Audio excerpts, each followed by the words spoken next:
పరం శాంతి. రోమన్ ప్రజలు ప్లూటో గ్రహాన్ని తమ దేవుడిగా నమ్ముతారు. ప్లూటో గ్రహం రోమన్ ప్రజలను స్వర్గానికి లేదా నరకానికి పంపుతుందని నమ్ముతారు. నిజమేనా అనే ప్రశ్నకు మనకు కూడా స్వర్గం, నరకం యొక్క కాన్సెప్ట్ ఉంది కదా, అదేవిధంగా రోమన్ ప్రజలకు కూడా ఉంది. ప్లూటో స్వర్గానికి, నరకానికి వారిని మాత్రమే పంపిస్తుందా అనే ప్రశ్నకు వారి స్వర్గం వేరుగా ఉంటుంది కాబట్టి వారి జాతి ప్రజలను మాత్రమే పంపుతుంది.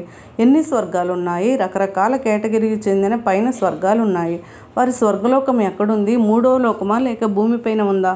14 లక్షల యోజనాల దూరంలో ఉన్న మూడవ లోకమైన స్వర్గలోకంలో ఎంతోమంది ఉంటారు కాబట్టి వీరికి కూడా స్వర్గలోకంలో కొద్దిగా ప్రదేశం ఉండి ఉండవచ్చు.